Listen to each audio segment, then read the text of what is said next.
कितने लोगों ने आप में से मुझे देखा है इससे पहले यूट्यूब पर? ठीक है, बहुत अच्छा। मेरे लिए जो आज का दिन है वो थोड़ा सा इमोशनल कर देने वाला इसलिए है कि जब कोई बच्चा कुछ अचीव करता है तो उसके पेरेंट्स को सबसे ज़्यादा खुशी होती है। आप में से जो अपने बच्चों के बिहाफ पे पुरस्कार लेने आ रहे थे, उनके चेहरे पे जो खुशी थी वो मुझे दिख रही थी। दुर्भाग्यवश मेरे माता पिता इस दुनिया में नहीं हैं और आदरणीय बड़े गुरुजी मेरे साथ में उन्होंने इस हॉल में एंट्री की तो मुझे बिल्कुल वही फीलिंग आ रही थी जैसे कोई पेरेंट्स अपने बच्चे को पनपते हुए पलते हुए देखने के लिए हमेशा उसका साथ देता है। तो आदरणीय बड़े गुरुजी, सबसे पहले तो आपका बहुत बहुत धन्यवाद। ये वो व्यक्ति हैं जिन्होंने मुझे ABCD काका सिखाया है। तो आज जितनी कुछ ज्ञान की सो कॉल्ड गंगा मेरे मुखारबिंद से निकल के आप तक पहुंचेगी, उसका सारा क्रेडिट उनका है। ठीक है, तो मेरे हिस्से की सारी तालियां उनको मिलेगी। आदरणीय बड़े गुरुजी, महमूदाबाद के गौरव जी, सभी सम्मानित अभिभावक और यहाँ पर उपस्थित समस्त युवा शक्ति, एक बात तो मैं सबसे पहले कहना चाहूंगी, जो बात मुझे हमेशा अपने क्षेत्र में आके अखरती है वो ये है कि आप सब ने पढ़ा होगा कि मनुष्य बली नहीं होत है, समय बहुत बलवान है ना। अगर आप समय की कद्र नहीं करेंगे तो समय कभी आपकी कद्र नहीं करेगा। दुनिया का कोई फंडा, दुनिया का कोई सिद्धांत, दुनिया का कोई उसूल और दुनिया की कोई स्ट्रेटजी आपको सफलता नहीं दिला सकती अगर आपने समय का सम्मान नहीं किया। ठीक है, मुझे 9 बजे का समय दिया गया था। मैं लखनऊ से यहाँ पर ठीक 9 बजने में 5 मिनट में अपने घर पर थी। मैंने ताराचंद जी को फोन किया, उन्होंने बहुत विनम्रता पूर्वक मुझे बोला कि मैं आपको कॉल करूंगा मैम, तब आप आइएगा। 9:30 बज गया। मुझे लगा हर व्यक्ति, हर पेरेंट्स, हर बच्चा, उसका समय इतना कीमती है कि मैं उसको इंतजार ना कराऊं। मुझे जीवन में हमेशा मुख्य अतिथि का इंतजार करना पड़ा और उसी दिन मैंने अपने जीवन का ये सिद्धांत बनाया कि जिस दिन भगवान ने मुझे इस योग्य बनाया, भले ही मैं हॉल में अकेली पहुंचूं, पर कभी भी ऐसा नहीं होगा कि हमारे सम्मानित मुख्य अतिथि हमारे बीच पहुंचने वाले हैं, 5 मिनट में पहुंचने वाले हैं, 10 मिनट में पहुंचने वाले हैं, ऐसा मैं कभी नहीं करूंगी। और इसकी प्रेरणा मुझे मिली थी। 5 मिनट की देरी होती थी, स्कूल का गेट बंद हो जाता था। 5 मिनट की देरी पे अगर स्कूल का गेट बंद हो सकता है तो आप समझ लीजिए 5 मिनट की देरी से आपकी भविष्य की संभावनाओं के गेट कैसे बंद हो गए। आप समझ रहे हैं इस बात को? तो सबसे पहली जो शिकायत मुझे आप सबसे है वो ये है कि समय की कद्र कीजिए। वक्त रुकता नहीं कहीं टिककर, इसकी फितरत भी आदमी सी। ठीक है, समय की कद्र करना सीखिए, समय पर करिए, जो सबसे महत्वपूर्ण बात है। अब आते हैं मुद्दे की बात। देखिए क्या है कि भटकाव आपकी उम्र का बहुत अहम हिस्सा है, इसमें आपकी गलती नहीं। आपकी बॉडी में जो केमिकल रिएक्शंस होते हैं ना, जो हार्मोन्स होते हैं ना, उनकी गलती। मैच्योरिटी कहते नहीं कि मैच्योरिटी समय के साथ आती है। कोई आदमी आपकी उम्र में मैच्योर होने की उम्मीद कर भी नहीं सकता। तो सबसे पहले तो मैं ये बता दूं कि जब हिंदी साहित्य हम लोग पढ़ते हैं तो हमारे आदरणीय गुरु जी कहते हैं कि रामचंद्र शुक्ल जी के पहले जो कहना है वो कह लो, जो लिखना है वो लिख लो। अगर रामचंद्र शुक्ल जी ने उस विषय को छू लिया तो उसको बंजर कर दिया। ठीक है, तो आप में से जिन लोगों के अंदर मादा है आधे 1 घंटे बैठकर सुनने का, ठीक है, वो अपनी सीट बेल्ट बांध ले, कमर की पेटियां कस ले, sit back, relax and enjoy. और जिस किसी को भी ऐसा लगता है कि ये मुझसे नहीं हो पाएगा तो वो बिना किसी उसके आराम से हॉल छोड़ के जा सकते हैं। मुझे इसमें कोई दिक्कत नहीं होगी। आपको किसी भी बंदिश, किसी भी जबरदस्ती या किसी भी डिसिप्लिन में रह के यहाँ पर मुझे जबरदस्ती सुनने की जरूरत नहीं है, क्योंकि अगर आप गए तो इसमें तेरा घाटा मेरा कुछ नहीं जाता। ठीक है, लोगों ने बड़ी अच्छी बातें बताई, बहुत ही प्यारा, मुझसे बहुत छोटा है वो एक्चुअली, तो मेरे अंदर से जी जी लगाते हुए ना ऐसा लगता है मैं उसको पराया कर रही हूँ। बहुत छोटा है, बहुत प्यारा बच्चा है। इसका इस बार मैं इंटरव्यू इसने दिया है PCS का, शायद मेरी बात हुई थी इससे, मुझे बहुत अच्छा लगा था और बहुत अच्छी बातें उसने बताई। पर समस्या क्या है कि मैंने ताराचंद जी से रिक्वेस्ट की थी, कल मैं सीताबाल विद्या मंदिर अपने अल्फा मेटर अपने उस स्कूल में थी जहाँ पर मैंने शिक्षा दीक्षा ग्रहण की है, तो मैंने वहाँ पर रिक्वेस्ट की थी कि मुझे एक व्हाइट बोर्ड और एक कॉलर माइक दिया जाए। तो वो अरेंजमेंट वहाँ पे हुआ था और बहुत शानदार सेमिनार हुआ। और ये मैं नहीं कह रही हूँ, उन बच्चों ने कहा जिन्होंने मुझे सुना।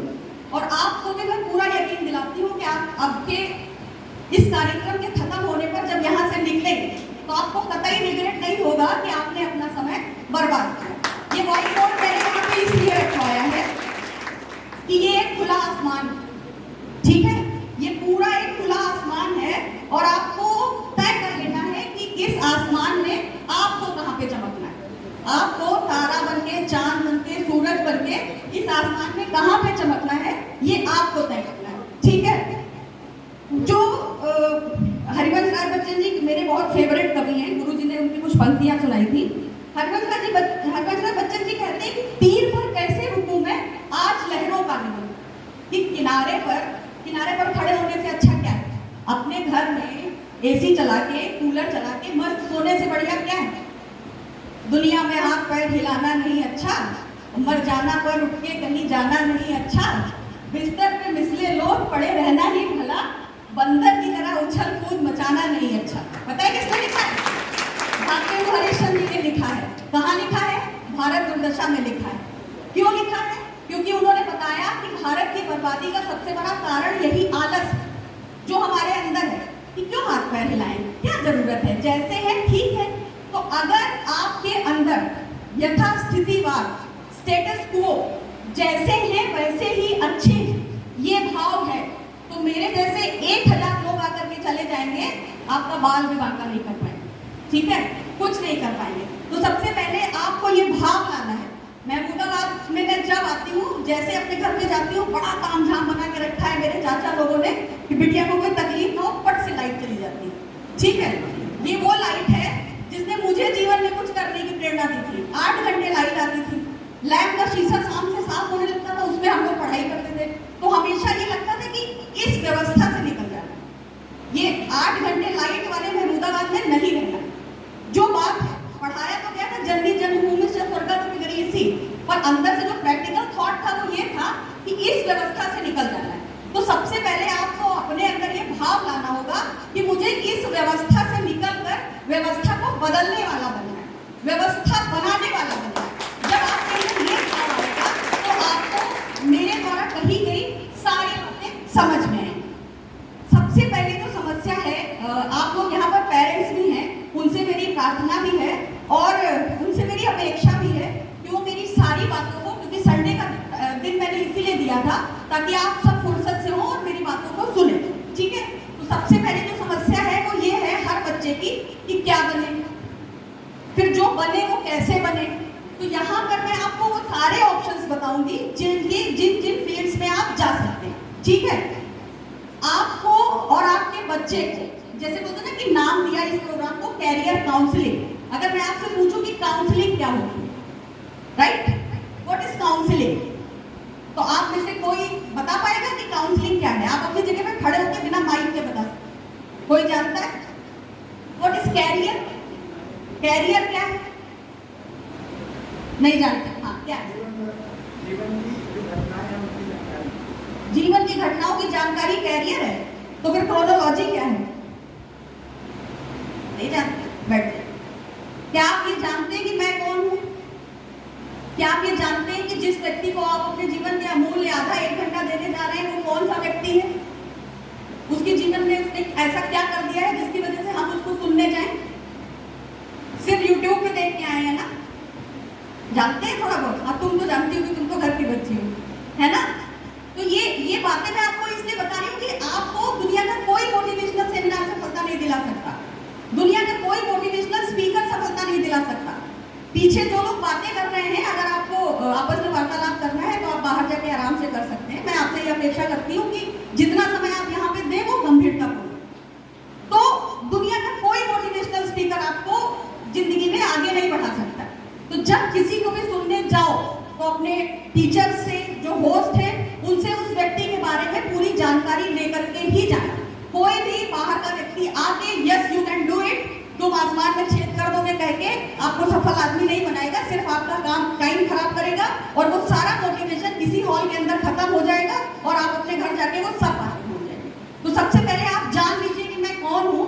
बहुत लंबा परिचय है नहीं मेरा नाम डॉक्टर आरती शुक्ला है। आपकी महमूदाबाद की धरती पे पैदा हुई हूँ। सीतापाल विद्या मंदिर में प्रवेशिका में मैंने एडमिशन लिया था। रोज आके स्कूल जाती थी सर पीटते हुए, गुरुजी घसीट के क्लास में ले जाते थे। प्रवेशिका और शिशु की मार्कशीट देख लीजिए, उसमें आपको लगेगा किसी भी मूर्ख बच्चे, एवरेज IQ बच्चे की मार्कशीट है। ज्यादातर में एब्सेंट रहती थी, कुछ पे पास होने पर के नंबर मिल जाते, ठीक है।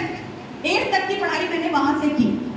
मेरा स्वभाव हमेशा से थोड़ा सा बगावती किस्म का रहा है। मैंने अपने जीवन में वो सारे काम किए हैं जो लीक से हटकर थे। कई बार मुझे सहयोग मिला है समाज का, कई बार नहीं भी मिला है, पर मुझे उससे फर्क नहीं पड़ा। ठीक है, मैंने 9th से लेकर 12th तक की पढ़ाई GGIC से की। हमारे जमाने में ये इंटर कॉलेजेस नहीं थे, GGIC से की, जहाँ पे टीचर मटर छीलते रहते थे और स्वेटर बुनते रहते थे। कोचिंग से हम लोगों ने पढ़ाई करी। उसके बाद मैंने लखनऊ यूनिवर्सिटी में एडमिशन लिया, PG किया, नेट किया, JRF किया, PhD की, 4 साल असिस्टेंट प्रोफेसर रही। और उसके बाद शादी के बाद अहमदाबाद गुजरात शिफ्ट हुई, जहाँ पे पढ़ने लिखने से किसी को कोई मतलब नहीं है। वहाँ पे अगर आप किसी व्यक्ति को ये बोलते हो कि मैंने PhD किया है, तो बोलता है मने बीजू काम न थी कि तुम्हारे पास दूसरा कोई काम नहीं था जो 28 साल तक तुम पढ़ रहे थे। क्योंकि जैसा गौरव ने बताया, पढ़ाई का कल्चर नहीं है वहाँ पे। तो 3-4 साल तक मैंने अपने आप को कलेक्ट किया। वो समय था जब मेरे माता पिता का स्वर्गवास हुआ था कि मुझे जीवन में करना क्या। बहुत डिप्रेशन का टाइम था, स्ट्रेस एंजाइटी मैनेजमेंट की ट्रेनिंग ली मैंने। उसके भारत के सारे कॉर्पोरेट, ONGC हो, ट्राइडेंट हो, या इस तरीके के तमाम ग्रुप्स के साथ में मेरा करार है। उन सबको मैं स्ट्रेस एंजाइटी मैनेजमेंट की ट्रेनिंग देने जाती हूँ। मध्य प्रदेश शासन के सरकारी विद्यालयों में काउंसलर हूँ। मध्य प्रदेश SC ST पूर्व परीक्षा प्रशिक्षण केंद्र के इंटरव्यू पैनल की मेंबर हूँ। और उन सारी प्रयासों के बाद, अथक प्रयासों के बाद, ईश्वर की कृपा और अपने बड़ों के आशीर्वाद से मैं दृष्टि IF में एज ए पैनलिस्ट अपॉइंट हुई हूँ, जो सिर्फ और सिर्फ उन सारे लोगों की मेहनत पर थी कि कोई भी व्यक्ति अपने आप बनता है नहीं। ठीक है, कामयाब होने के बाद कोई कुछ भी कहे, कोई भी व्यक्ति जो बनता है उसमें उसके माता पिता, भाई बहन, शिक्षक, समुदाय, जाति, वर्ग, समाज, सबका इक्वल रोल होता है। ठीक है, तो मैं जहाँ हूँ सब की वजह से हूँ, मैं अकेले कुछ भी नहीं। ठीक है, तो मैंने अपने बारे में आपको ये सब चीजें इसलिए बताई ताकि आपको ये पता रहे कि जो भी कुछ आपको बताया जा रहा है उसका सोर्स क्या है और उसमें कितनी गंभीरता है। ठीक है, क्योंकि सलाह देना, किसी भी व्यक्ति को अच्छा कहना, बुरा कहना सबसे आसान काम है ना। जिसको जब चाहिए बुरा कहिए, इससे आसान कोई काम नहीं। तो सलाह देना सबसे आसान काम है, आपको बिना मांगे मिल जाएगी। लेकिन मेरा काम आपको गंभीरता पूर्वक कुछ बातें बताना है। पॉइंट की बात पे आती हूँ कि जैसा कि गौरव ने बताया कि आपके पास तमाम सारे कैरियर ऑप्शंस हैं। ठीक है, हिंदुस्तान में जो नौकरियों का कल्चर है उसमें अलग अलग वर्ग बने हुए हैं। सबसे ऊपर IAS को रखा जाता है ना, क्रीमी लेयर में। हर बच्चे का सपना होता है कि वो IAS बने। ठीक है, उसके बाद ये ब्यूरोक्रेट एक टाइप है एडमिनिस्ट्रेटिव सर्विसेज का, जो एक ऑल इंडिया लेवल पर है और दूसरा स्टेट लेवल पर है। जो ऑल इंडिया लेवल पर है वो UPSC है, और जो स्टेट लेवल पर है वो अलग अलग स्टेट का PSC है। चाहे वो UP हो, मध्य प्रदेश हो, राजस्थान हो, Haryana, Punjab, each and every state has its commission और उसका वो PSC एग्जाम कराते हैं। ये एक टाइप है। तो आप जिस भी फील्ड में जाना चाहते हैं, A से लेके Z, वो आप तय कब करेंगे। देखिए, कैरियर का मतलब होता है वो क्षेत्र जिसमें आप सेवाएं देना चाहते हैं, और काउंसलिंग का मतलब होता है वो सलाह जो आपको प्रोफेशनली, जो आपको औपचारिक रूप से दी जाती है। तो औपचारिक रूप से आप अपनी सेवाएं किस क्षेत्र में देना चाहते हैं, उस क्षेत्र का चुनाव आप कैसे करेंगे, ये काम होता है कैरियर काउंसलिंग में, और ये काम करते हैं काउंसलर। ठीक है, तो आपका बच्चा 12th में पहुंच चुका है, अब उसको बनाना है अपना कैरियर, और ये वो समय है जब आपके बच्चे को ये तय कर लेना चाहिए कि वो अपना कैरियर किस फील्ड में बनेगा। उसका जिस फील्ड में इंटरेस्ट हो, नाचने गाने में इंटरेस्ट हो उसमें भेजिए, खेल में इंटरेस्ट हो उसमें भेजिए, पढ़ाई में इंटरेस्ट हो तो जिस फील्ड की पढ़ाई में इंटरेस्ट हो उसमें भेजिए। कोई भी व्यवसाय बड़ा या छोटा नहीं है, बात यह है कि आपको मजा किस में आता है। मैं आपको भी तमाम सारे उदाहरणों से पुष्ट करूंगी कि बहुत से ऐसे भी लोग हुए जो IAS बनने के बाद वो नौकरी छोड़ के किसी अन्य क्षेत्र में जिन्होंने सफलता के झंडे गाड़े। तो सबसे पहला फील्ड तो आपका हो गया एडमिनिस्ट्रेटिव सर्विसेज का, मतलब कि UPSC और PSC। ठीक है, एक ये फील्ड हो गया। दूसरा फील्ड आपका हो जाता है वनडे एग्जाम्स का। वनडे एग्जाम से आप मतलब समझ रहे हैं, बैंकिंग, लेखपाल, पटवारी, SI, इन सब तरीके के एग्जाम जो एक दिन में खत्म हो जाते हैं। इन एग्जाम्स की प्रक्रिया बहुत लंबी होती है और इनकी डिमांड भी अलग टाइप की होती है। इन एग्जाम्स की प्रक्रिया वनडे की होती है, आप थोड़ी तैयारी में इन एग्जाम्स को क्रैक कर सकते हैं अगर आप दिल से इनमें जाना चाहते हैं। टीचिंग का फील्ड होता है ना, जैसा कि गौरव जी ने बताया, एक आपके पास टीचिंग का ऑप्शन है। इसके अलावा कुछ ऐसे एग्जाम्स होते हैं RO, ARO टाइप के, जो सचिवालय वगैरह में आपको नौकरी दिलाते हैं, आप इनमें जा सकते हैं। इसके अलावा आपके पास डिफेंस का फील्ड, जिसकी गौरव ने अभी बात की थी, डिफेंस का फील्ड है आपके पास चुनने के लिए, जिसमें कि आप जा सकते हैं। इसके अलावा बचता है ललित कलाओं का फील्ड, जो आर्ट्स है, म्यूजिक, गाना बजाना, खेलना कूदना, एक्सेट्रा एक्सेट्रा एक्सेट्रा। और फिर आता है बिजनेस।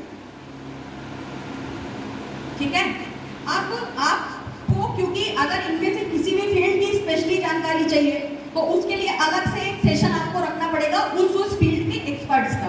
ठीक है, मेरी जो एक्सपर्टीज है वो इस फील्ड में, मैं आपसे जो बात करूंगी वो इस फील्ड के बारे में करूंगी। सवाल आप इनसे इनके बारे में भी पूछ सकते हैं, उनके जवाब दिए जाएंगे। पर अगर मैं इन पे बात करने गई तो शाम हो जाएगी। इस पे बात करते हैं हम लोग। आप में से कितने लोग हैं जो सिविल सर्विसेज में जाना चाहते हैं? आप जाना चाहते हैं, आईएएस बनना चाहते हैं? सब लोग तालियां बजाइए पहले इन बच्चों के लिए। आप नीचे कर लीजिए। ये तालियां मैंने इसलिए बजवाई है कि सोचना बड़ा कठिन। जिस दिन हमारे समाज में आपने अपने घर में ये बात बोल दी कि मुझे आईएएस बनना है, उस दिन से आपके सभी नातेदार, रिश्तेदार आपके पेरेंट्स के पीछे पड़ जाते हैं कि ये बेवकूफ है, इसको समझाओ कि तुमसे नहीं हो पाए। तो उन सारे लोगों को आपका ये जवाब है कि भले ही ना हो पाए, कोशिश करके देखने में कोई हर्ज नहीं।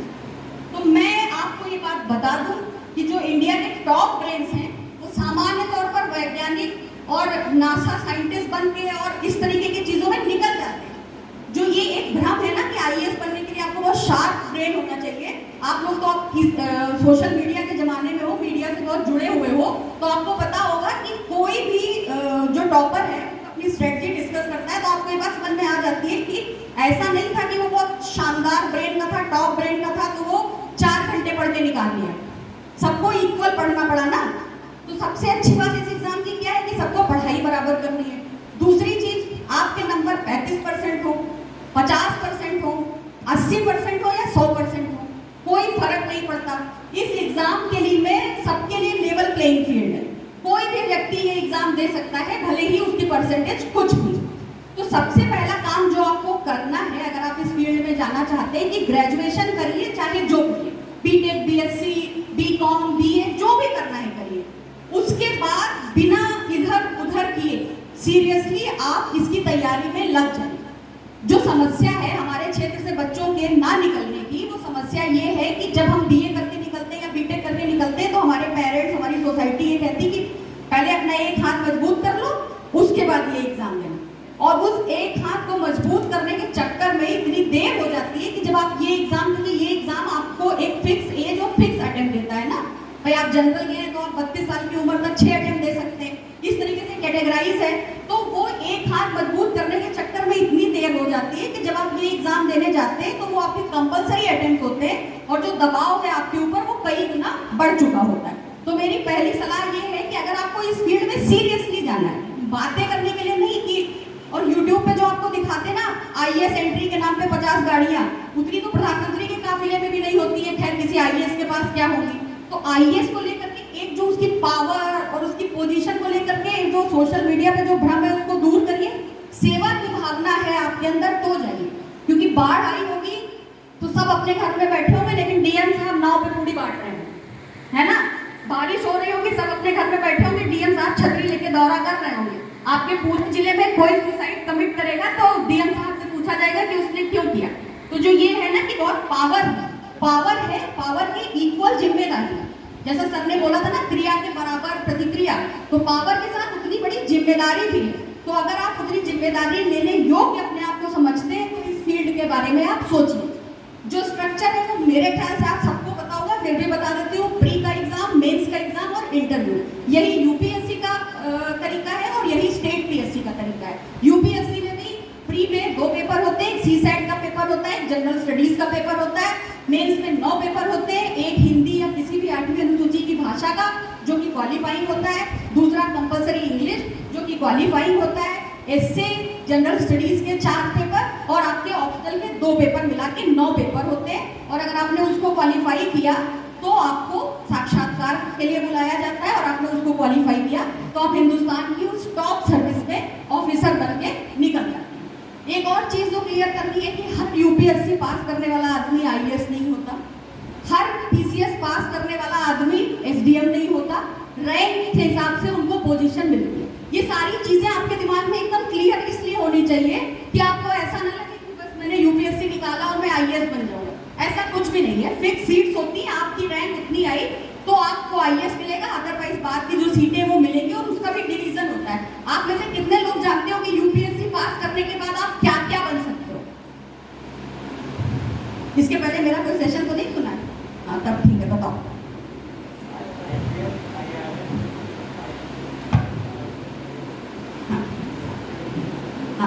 अब पता है इस बच्चे को थोड़ा सा कंफ्यूजन है, मैं दूर कर देती हूँ। जब आप यूपीएससी पास करते हो ना, तो यूपीएससी में 3 टाइप की सर्विसेज है आपकी। पता है आपको 3 कौन कौन सी है? एक कौन कौन सी है? आरएएस। आरएएस तो राजस्थान एडमिनिस्ट्रेटिव सर्विसेज होता है मेरे ख्याल से। नहीं, बस यही जो आपको नहीं आता है बस वही बताने हम आए, तो टेंशन लेने की कोई जरूरत नहीं है। हम आपको बताने जा रहे हैं कि आप क्या क्या करते हैं। इसमें 3 टाइप की सर्विसेज होती है। एक होती है आपकी ऑल इंडिया सर्विस, जो जिसमें कि आता है आईएएस, आईपीएस और IFOS, Indian forest services. IFS नहीं, सारे लोग, मतलब कितने सेमिनार्स में कितने बच्चों ने मुझे आईएफएस बताया जो कि जागरूक बच्चे थे। आईएफओएस होता है जिसका एग्जाम ही अलग से होता है, ये ऑल इंडिया सर्विसेज में आता है। ऑल इंडिया सर्विसेज का मतलब जानते हो? कितने लोगों ने सिविक्स पढ़ी है? सिविक्स, नागरिक शास्त्र, किसी ने पढ़ी है? नागरिक शास्त्र पढ़ी है? अभी जब गौरव सर बोल रहे थे तो बहुत इंटरेस्टिंग बात बताई थी कि जो मजिस्ट्रेट होता है वो डीएम को भी बुला सकता है। बताओ क्यों?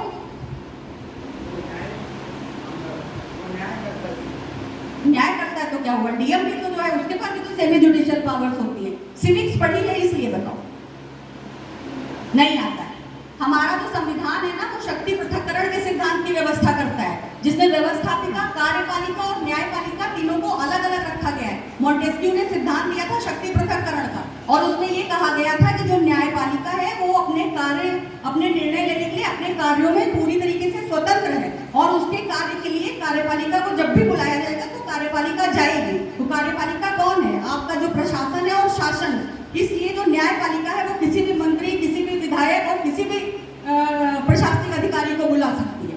संविधान को ढंग से पढ़ो। अब आप सारे बच्चे पूछते हैं बस यूपीएससी करनी है। यूपीएससी कुछ और है ही नहीं, हर उस चीज को समझना जो आपकी आंखों के सामने से हो रही। आप यहाँ से जो भी चीजें सीख के जाओ, उन सबको अपने घर में जाके ढूंढो कि उन सब ने ये बात कही थी, ऐसा क्यों था? मैम ने ये बात कही तो ऐसा क्यों था? ये पंखा चल रहा है तो क्यों चल रहा है? ये गर्मी हो रही है तो क्यों हो रही है? एसी चलते हवा ठंडी हो जाती तो क्यों ठंडी हो जाती? कूलर से हवा उतनी ठंडी क्यों नहीं होती? तो यूपीएससी का जो सिलेबस है वो अंडर द सन आप जो कुछ देख रहे हो सब कुछ, उससे कुछ भी अछूता नहीं है, और आपकी आंखों के सामने से वो चीजें गुजर जाती हैं, आप ध्यान नहीं देते, और जब एग्जाम में फेल होते तो कहते पता नहीं सवाल कहाँ से आ गया था। सवाल यही से आता है। कभी ट्रेन में पंखा चलते हुए देखा है? ट्रेन का पंखा कैसे चलता है?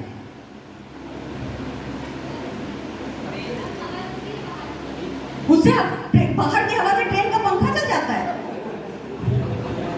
हंसने की बात नहीं है। देखिए, 2 चीजें होंगी। हंसने की बात नहीं, हंसना तो सबसे आसान काम है।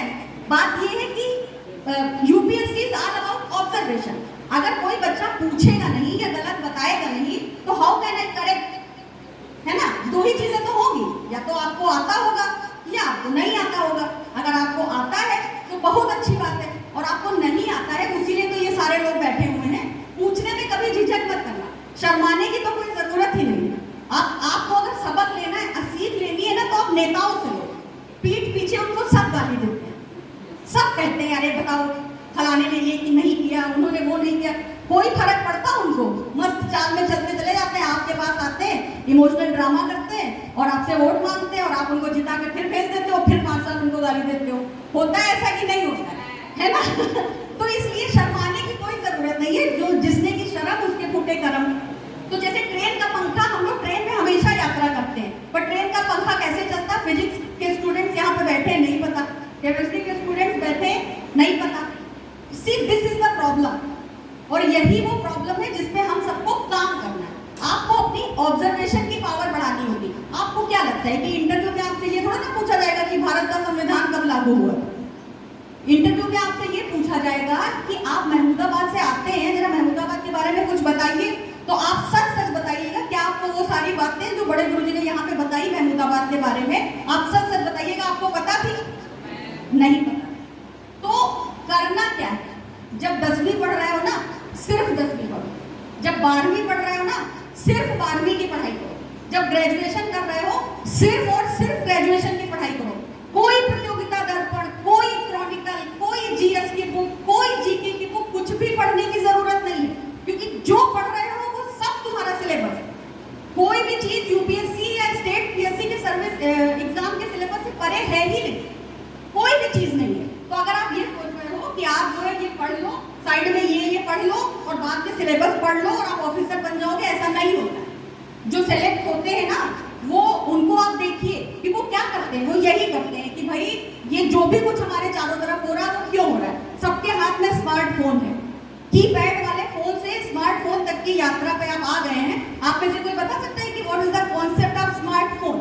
कैसे वो कीपैड बटन गायब हुए और स्क्रीन पे हम काम करने लगे? एलईडी टीवी क्या है? एलसीडी टीवी क्या है? बता सकता है कोई?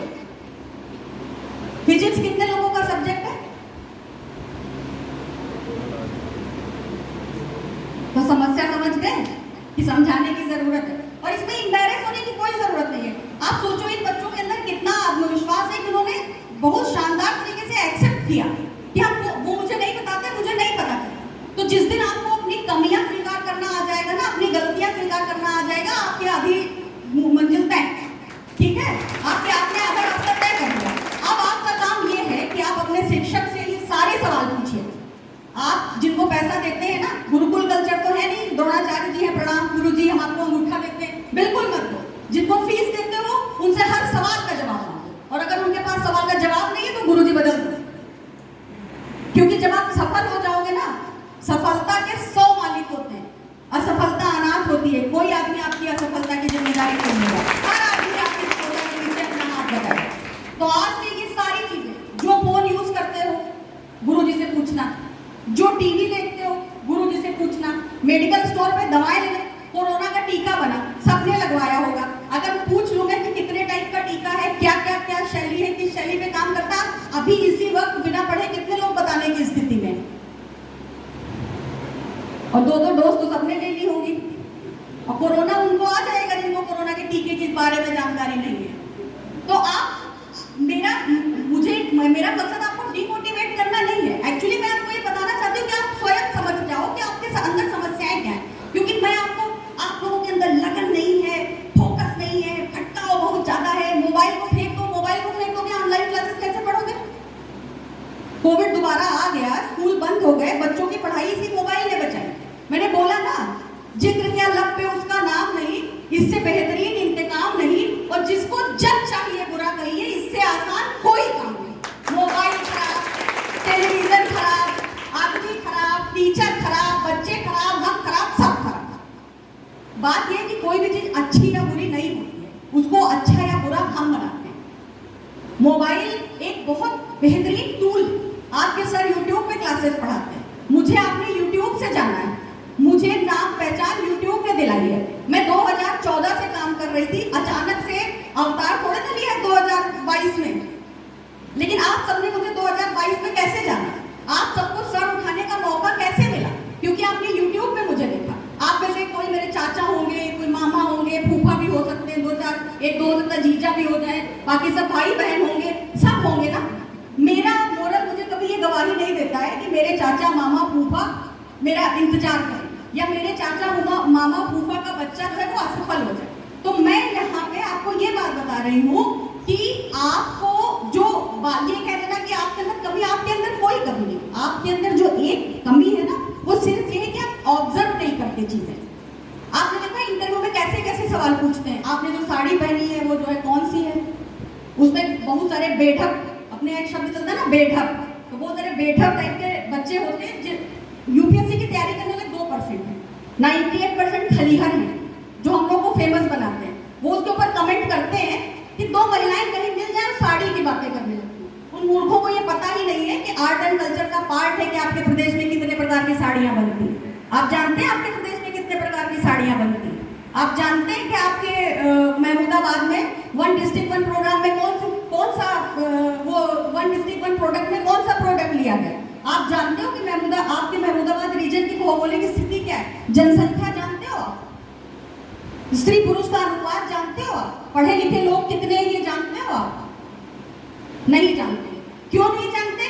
क्योंकि एक नंबर की रेस है जिसमें हम सब भागते चले जा रहे हैं। 95% आ जाए, 98% आ जाए।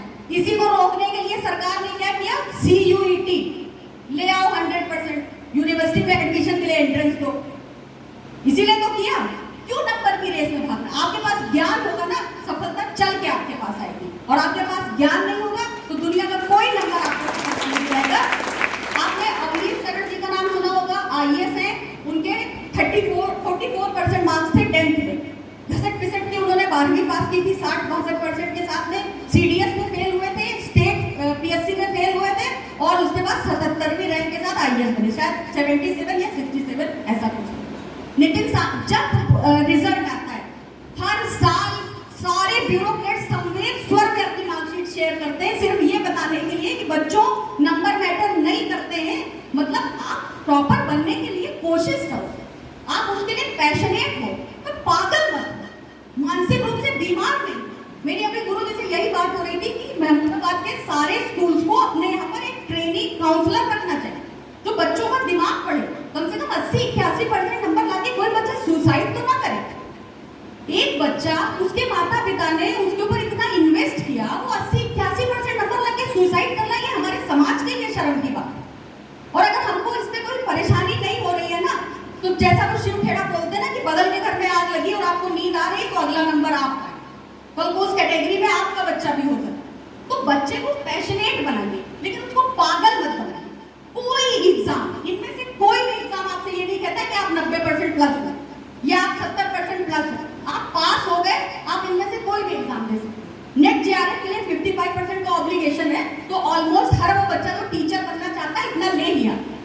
55% not a big deal. Even UPSC भी 50% के क्वालिफाई करा देता है। आप समझ रहे हो कि भ्रम कितना ज्यादा है? आप जिस जगह से आते हो ना, यहाँ पे भ्रम का बहुत बड़ा सा बादल है, जिसमें हर आदमी IAS है, हर आदमी PCS है, हर आदमी अधिकारी। यहाँ पे आप किसी के नाम के आगे भी अधिकारी लगा तो पूरा मतलब जिंदाबाद करके उसको अधिकारी बना देता है। हर वो व्यक्ति जिसके नाम में अधिकारी लगा वो अधिकारी नहीं है। अधिकारी वो व्यक्ति है जिसने उसको अर्जित किया। तो आपको ये फर्क समझना पड़ेगा कि आप UPSC में भी जा रहे हो तो आप IAS बनोगे, IPS बनोगे, IRS बनोगे, क्या करोगे। तो ये 3 सर्विसेज जो मैंने बताई ना, IAS, IPS और IFOS, ये ऑल इंडिया सर्विसेज है। इसके अलावा IRS, railway traffic, postal services, defence account, ये सेंट्रल सर्विसेज है ग्रुप A।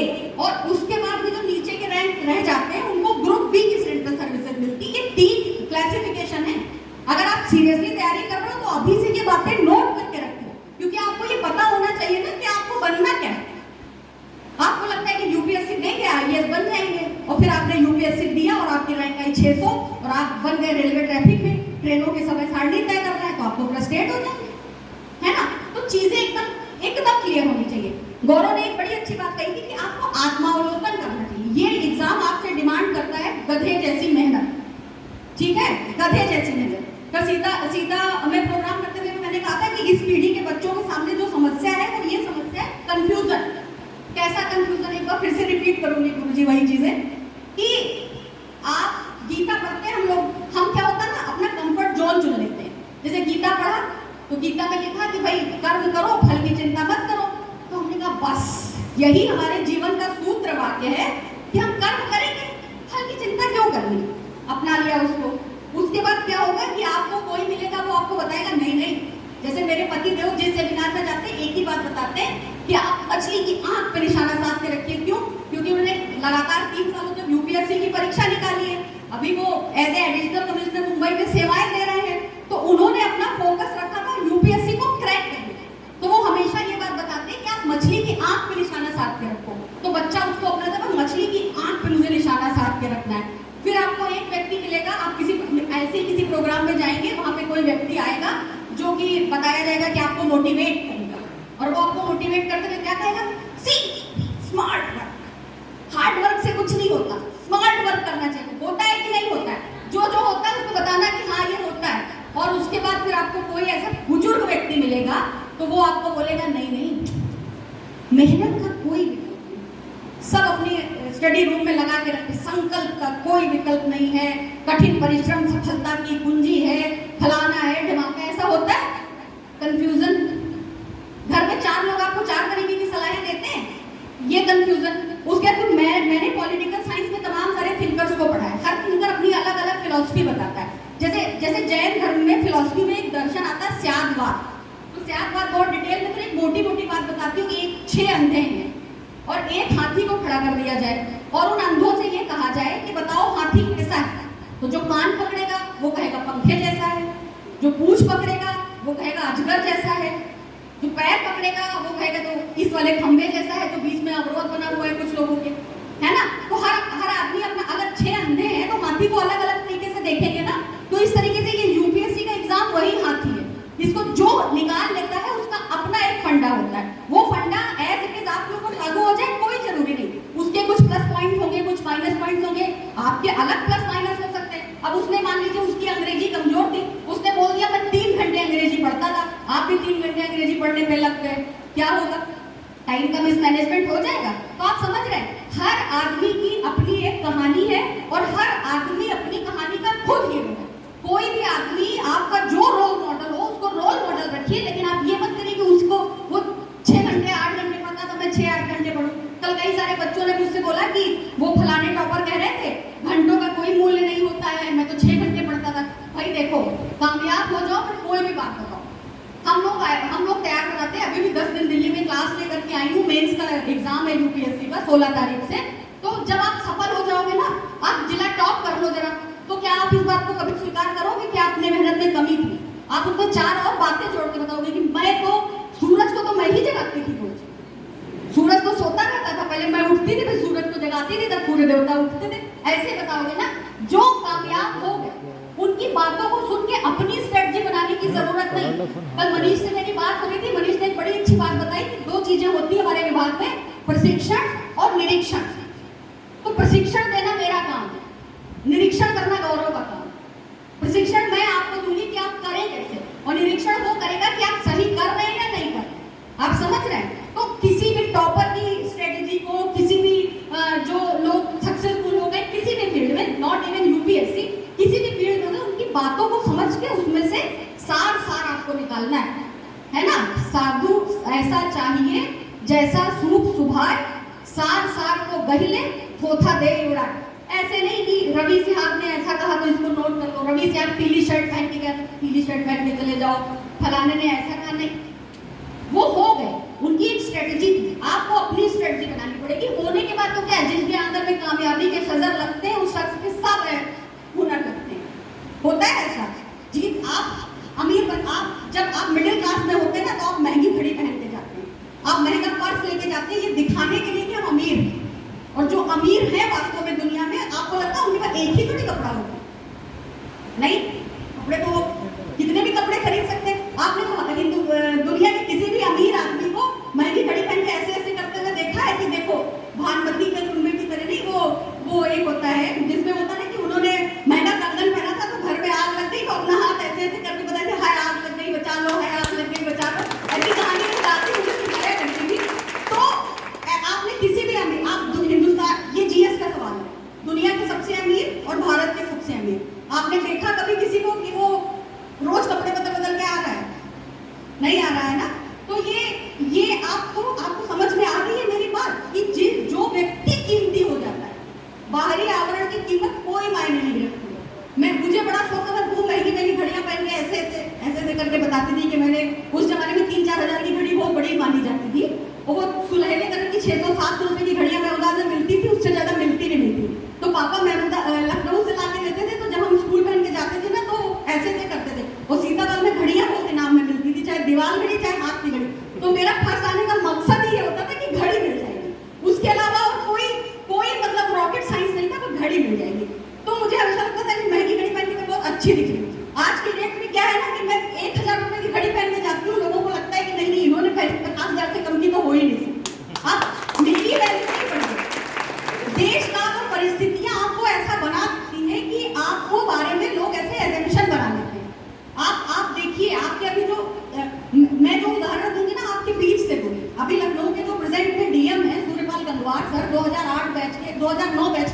ऑफिसर हैं, 2008 बैच में IRS हुए थे, हमारे पतिदेव के काफी घनिष्ठ मित्र हैं।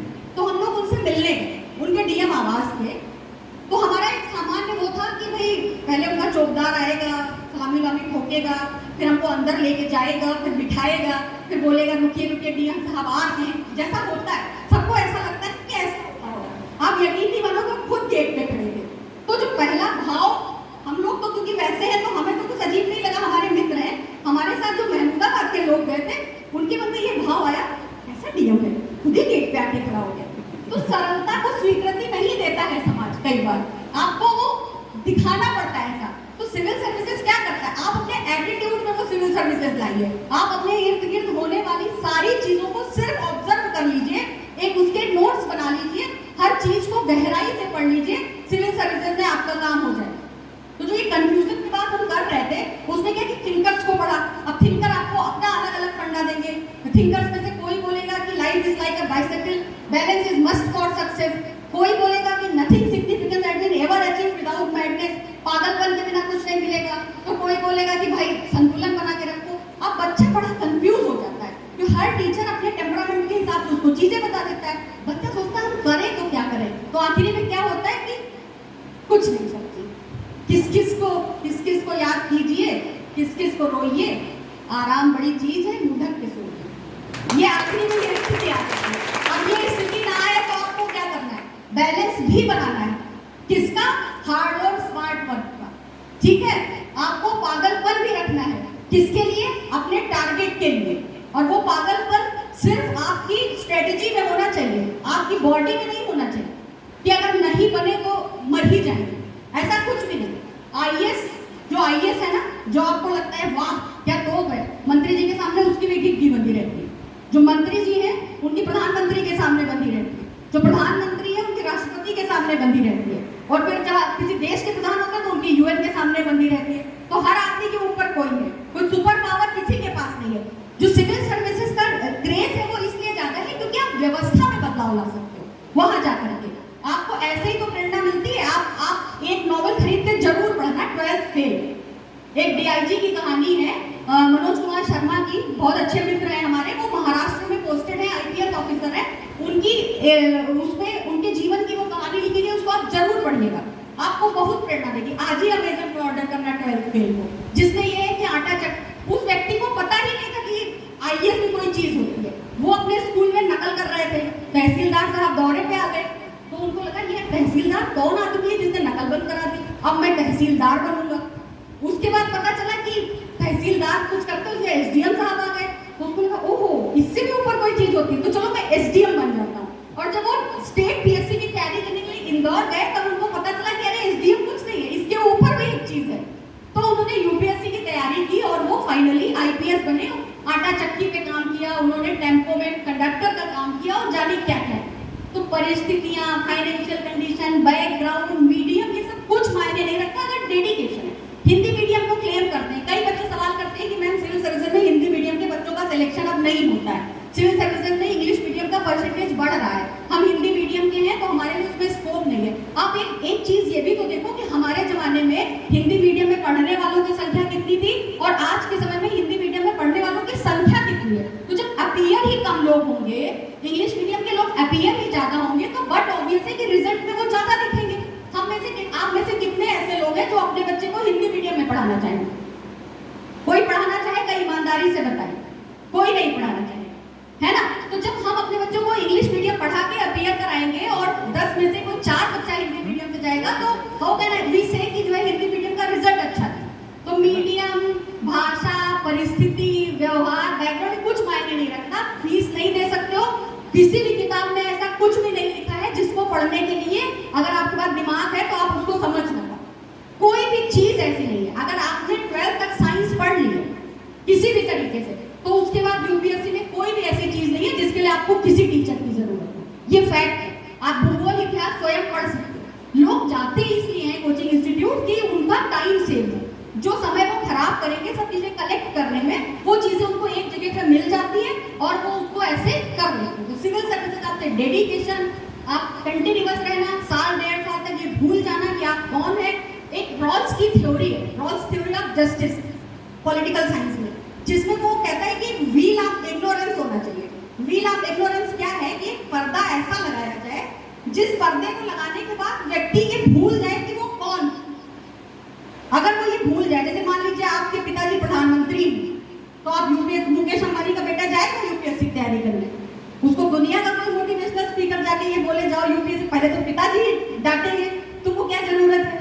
ठीक है। और उसके बाद क्या होगा कि वो कभी नहीं जाएगा, वो इसलिए नहीं जाएगा क्योंकि उसको पता है वो किस पोजीशन पे है, उसके लिए ये बड़ी छोटी चीज है। तो व्हील ऑफ एश्योरेंस में आप जाइए, अपना बैकग्राउंड, अपने पिताजी की पद प्रतिष्ठा जो भी कुछ है उसको भूल के अगर आप ये सोचिए कि मैं क्या हूँ और मैं कुछ नहीं हूँ, यहाँ से मैं अपनी पहचान कैसे बनाऊंगा, अपने पिताजी के नाम को कैसे चमकाऊंगा, उसके लिए मुझे क्या क्या एफर्ट करने होंगे, तो डेफिनेटली आप सक्सेसफुल हो जाएंगे। हमारे यहाँ से जो बच्चे दिल्ली जाते हैं उनके साथ में क्या होता है कि कई फाइनेंशियली साउंड है, पैसे की कोई दिक्कत नहीं है, कोई तनाव, कोई दबाव, कोई वो नहीं है, लेकिन उन 8 से 10 घंटे की मेहनत जैसे 2 महीने करी, उनको लगता है भाई बहुत कठिन काम है, वापस चलो, पिताजी ने तो इतने पैसे कमा के रखे हैं कि 2-4 पीढ़ियां कट जाएंगी आपकी। तो ये अपनी परिस्थितियों से परे होकर के 8 से 10 घंटे की पर डे की पढ़ाई आप 1.5 से 2 साल तक अगर कर सकते हैं, सिविल सर्विसेज चाहे वो स्टेट पीएससी हो चाहे यूपीएससी हो, आप निकाल सकते हैं। ठीक है। और कोई ये कोई ऐसा नहीं कि ये अंतिम विकल्प है, आप जो है ना ये वनडे एग्जाम से भी यहाँ पहुंच सकते हैं। अगर आप एसएससी क्रैक करके एक्साइज इंस्पेक्टर बन गए, इनकम टैक्स इंस्पेक्टर बन गए, तो प्रमोट होकर असिस्टेंट कमिश्नर, डिप्टी कमिश्नर उसमें भी बन सकते हैं। तो अगर किसी के अंदर उतना समय नहीं है, किसी के पास, या किसी के अंदर उसको ये लगता है कि उतनी क्षमता नहीं है मेरे पास, तो वो ऐसा नहीं कि वो रास्ते बंद हो गया, यहाँ से वहां जा सकते हैं, है ना। और इस तरीके की तमाम सारी ये जॉब है, टीचिंग का जॉब है, आप बेसिक शिक्षा विभाग में जा सकते हैं, डीजी पीजीटी करके आप इंटर कॉलेज में जा सकते हैं, नेट जाकर पीएचडी करके असिस्टेंट प्रोफेसर हो सकते हैं। ये पूरा आसमान आपका है, तय आपको ये करना है कि इसमें से वो कौन सा लक्ष्य है जिसको आप चुनेंगे, तो आपके मम्मी पापा को आपको नहीं जगाना पड़ेगा, खुद से उठ के उसकी तैयारी करने लगेंगे। आप जो भी टारगेट इसलिए चुनेंगे कि आपको उससे मजा आता है तो आप करेंगे, कोई अंतिम सत्य नहीं है। आइए, आपने अनअकैडमी का नाम सबने सुना होगा, सुना है? जो अनअकैडमी का फाउंडर है, आप उसका नाम जानते हैं? नहीं जानते? जो फाउंडर है उसके, वो आईएएस ऑफिसर थे, उन्होंने प्रॉपर आईएएस की पोजीशन पाई थी, एग्जाम क्रैक किया था और फिर उसको छोड़ के उन्होंने अनअकैडमी बनाई। ठीक है। डॉक्टर विकास द्विवेदी सर का नाम सबने सुना है, मतलब हम लोग तो कान पकड़ के उनका नाम लेते हैं क्योंकि हमारे लिए वो रोल मॉडल है। आप जानते हैं कि वो यूपीएससी का एग्जाम क्रैक करके 1 साल सर्विस करके, अभी थोड़े समय पहले तो लल्लन टॉप पे उनका इंटरव्यू आ गया था, तो ऑलमोस्ट सबने सुन ही लिया होगा उनके बारे में कि एग्जाम क्वालिफाई करके होम मिनिस्ट्री में 1 साल काम करके उस व्यक्ति को ये समझ में आया कि I am not meant for this, और उन्होंने वो एग्जाम छोड़ के एक कोचिंग खोली। आप इमेजिन कर सकते हो कि जब वो कोचिंग खोली होगी उन्होंने, तो समाज में उनको सबसे बड़ा मूर्ख कहा होगा कि उल्लू है, कौन आदमी आईएएस की नौकरी छोड़ के कोचिंग खोलता है। 12 स्टूडेंट्स थे उनके पास, और हम लोग उस कोचिंग में उस दौर में गए थे जब वो एक बहुत छोटी सी संस्था थी। हमने उस कोचिंग में 2006 में पढ़ाई की है, तो बहुत छोटी सी संस्था थी, हमने उनको बनते हुए देखा है स्टेप बाय स्टेप। तो हम ये जानते हैं कि जो काम करने में आपको मजा आए, आप वो काम करिए। आपको आईएएस बनने में मजा आए, उसकी पढ़ाई करने में मजा आए, ना आपको अच्छा लगे कि 8 से 10 घंटे पढ़ने के बाद आपको लगे कि वाह आज मैंने क्या किया है, तो पढ़िए। 8 से 10 घंटे पढ़ने के बाद आप बाहर निकल के मम्मी और पापा के ऊपर गुस्सा दिखाना चाहते हैं तो मत पढ़िए। फिर आप कोई वनडे एग्जाम का ऑप्शन चूज कर लीजिए, 4 से 5 घंटे की पढ़ाई कर लीजिए, अच्छी प्रतिष्ठित नौकरी आपके पास हो। तो सिविल सर्विसेज अगर आपका टारगेट है, ठीक है, सिविल सर्विसेज की तैयारी कैसे करें, उसके बारे में क्या करें, एक पूरा इसके ऊपर सेशन करने की जरूरत है। इतना समय आज नहीं है क्योंकि यहाँ पर तमाम सारे पेरेंट्स भी हैं, पेरेंट्स को उनमें कोई इंटरेस्ट नहीं होगा क्योंकि वो थोड़ा ना तैयारी करेंगे, तैयारी तो बच्चे करेंगे। तो मेरा क्षेत्र है इस तरीके की वर्कशॉप में करती हूँ, लेकिन आज ये था कि ये सारे ऑप्शंस आपके पास हैं। आई होप कि आपको ये तो पता चल ही गया होगा कि इनमें से किसको चुन करके आप जो है कहाँ तक जा सकते हैं। अपनी परिस्थितियों को, माता पिता की पढ़ाई लिखाई को, बहुत सारे बच्चे ऐसे भी मिलते हैं जो इसलिए शर्मिंदगी महसूस करते हैं कि उनके पेरेंट्स ज़्यादा पढ़े लिखे नहीं, उनको लगता है हमारे माता पिता प्रेजेंटेबल नहीं है, हम इनको अपने दोस्तों से मिलवा नहीं सकते, ये अंग्रेजी नहीं बोल पाते, ऐसी भावना आ जाती है ना कभी कभी। उन सबसे कुछ फर्क नहीं पड़ता। मेरे पिताजी 10वीं फेल थे और मेरी माता जी 12वीं पास थी। बचपन मेरा यही सुनते सुनते बीता था कि ये बच्चे क्या खाक पढ़ाई करेंगे, कि जिनके पेरेंट्स ही नहीं पढ़े लिखे वो बच्चे कैसे पढ़ाई कर सकते हैं। और उस सारी चीज, और मेरे पिताजी हमेशा कहते थे अगर तुमने पढ़ाई नहीं करी तो चौराहे पे मूंगफली बेचना पड़ेगा। तो क्योंकि मेरा घर एकदम चौराहे पे है, पूरे चौराहे पे ठेले लगे होते मूंगफली के, तो मुझे हर ठेले पे या तो हम या मेरा भाई या मेरी बहन बैठे दिखाई देते थे कि अगर पढ़ाई नहीं करी तो करेंगे क्या। तो पढ़ाई का कोई विकल्प नहीं है, कोई फंडिंग नहीं थी, कोई ऐसा पैसा नहीं था, नॉर्मल मिडिल क्लास के लोग थे। तो ये तो तय करके अगर पढ़ लेंगे तो कुछ तो काम के आदमी बने। और पढ़ाई, आपको पढ़ाई का मकसद सबसे पहले ढंग का आदमी बनना है। जीवन में सफलता वो उतना मायने नहीं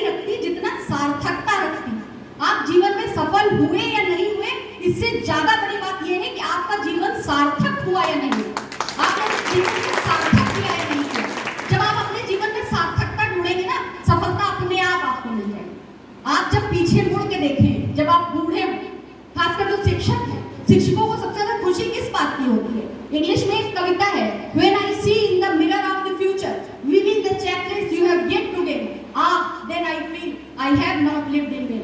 जब मैं भविष्य के आईने में उन मालाओं को गुथते हुए देखता हूँ जो तुम्हें अभी पहनाई जाएंगी, तब मुझे ये महसूस होता है कि वाह, मेरा जीवन व्यर्थ नहीं गया। ये एक शिक्षक की भावना है। आप बड़े गुरुजी से पूछ सकते हैं, उनके पढ़ाए हुए बच्चे उनके अगल बगल में मुख्य अतिथि बना के बिठाए गए। आप समझ रहे हैं 56 इंच तो बहुत कम है, उनका सीना कितना चौड़ा होगा। आप सब चाहते होंगे ना अपने माता पिता को, अपने टीचर्स को। पीछे बहुत से बच्चों की माताएं बैठी हुई है जो बेचारी घर का सब काम निपटा के आई है और इसके बाद उनको जाके फिर बहुत सारे काम करने, फिर भी बड़े ध्यान से मुझे सुन रही है, उसके लिए आपका बहुत बहुत थैंक यू। तो आप सब बच्चों से मेरी ये रिक्वेस्ट है कि 56 इंच तो बहुत कम है, आपको इतना चौड़ा सीना करना है अपने पेरेंट्स का, अपने गुरुजनों का, अपने क्षेत्र का, कि आपके नाम पे पूरा देश आपके क्षेत्र को पहचाने। आप आईएएस बनिए, पीसीएस बनिए, टीचर। आपको क्या लगता है टीचिंग में आप चले गए तो आप कुछ नहीं कर सकते? कितने इनोवेटिव टीचर्स हैं जिन्होंने क्या क्या कर रखा है ना? साइंटिस्ट बनिए, आप अंतरिक्ष में जाइए, विदेश में नौकरी करने जाइए, कुछ भी करिए, पर वो करिए जिसके नाम से पूरे भारत में आपके क्षेत्र को पहचानिए। मुझे इस बात पर गर्व है और मुझे इस बात पर अभिमान है कि जब दृष्टि में मुझे बच्चे मिलते हैं तो वो मुझसे जब ये बोलते हैं कि मैम आप लखनऊ से, क्योंकि हम अवध क्षेत्र के लोगों की खास बात है, हम पकड़ लिए जाते हैं कि हम यहाँ के।